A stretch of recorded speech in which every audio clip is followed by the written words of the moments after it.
Good morning, people. Peace out. Amazon. Flash briefing.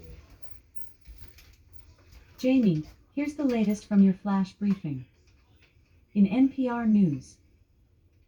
Live from NPR News in Washington, I'm Corva Coleman. Much of the U.S. remains under weather alerts today. Parts of eastern California are still in blizzard conditions. National Weather Service lead forecaster Bob Oravec says eastern California will get hit with more heavy snow today. It's still a pretty stormy pattern, a cold pattern too across California. So for the next few days, we do anticipate the likelihood of heavy snow, especially through the Sierra. Right. So over the next several days, it looks like there's going to be an additional 4 to 6 feet of snow through the Sierra. Forecasters also warn that much of the southern plains faces dangerous winds today. Some could gust to hurricane strength. The same system brought tornadoes to Kansas, Oklahoma, and northern Texas late yesterday. Farther north, the Great Lakes states are getting another winter storm. The tracking site PowerOutage.us says nearly 140,000 Michigan customers still don't have power. A winter storm is also pelting New England.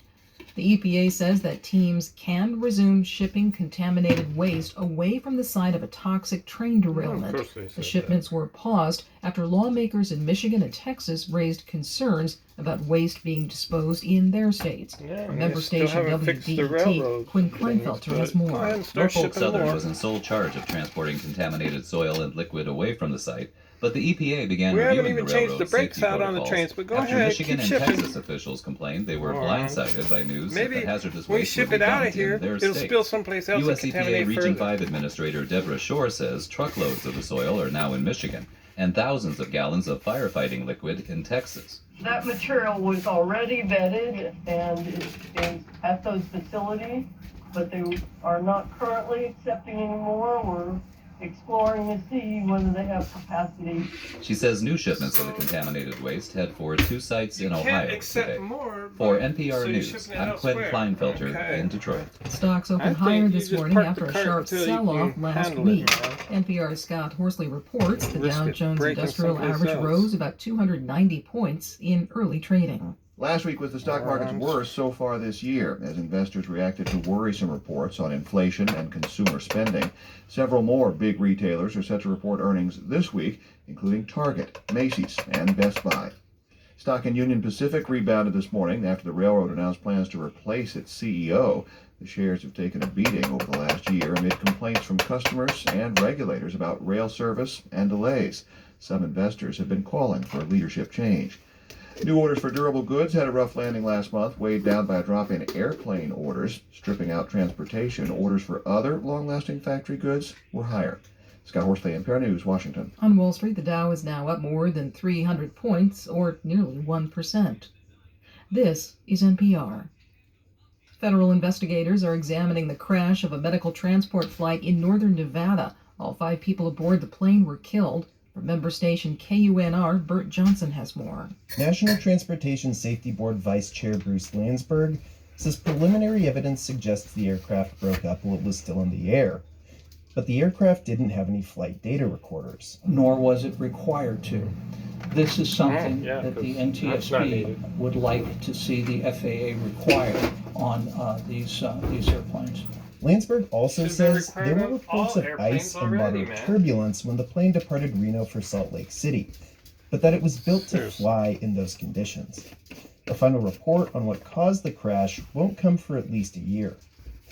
This is the 4th event that the NTSB has investigated involving aviation company Guardian Flight, which contracts with medical providers around the country over the last several years.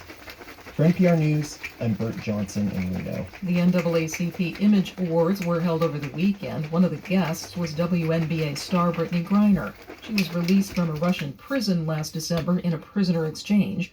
Griner thanked everyone for supporting her and called for the release of Americans still detained abroad. The Screen Actors Guild held its annual awards last night. The big winners were the ensemble team from the film Everything, Everywhere, All at Once.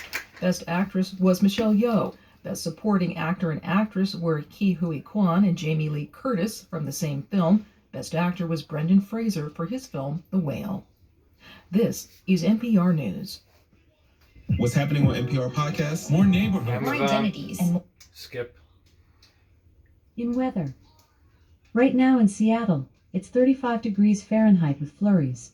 Today's forecast has snowy, rainy weather with a high of 42 degrees and a low of 33 degrees. From NASA. NASA has selected Jacobs Technology Incorporated of Tullahoma, Tennessee, to manage launch infrastructure and to operate and maintain ground systems required for flight spacecraft processing at the agency's Kennedy Space Center in Florida. NASA and Blue Origin's Club for the Future will co-host multiple free in-person viewing events of the agency's documentary, The Color of Space, at historically black colleges and universities, conferences, festivals, and more nationwide.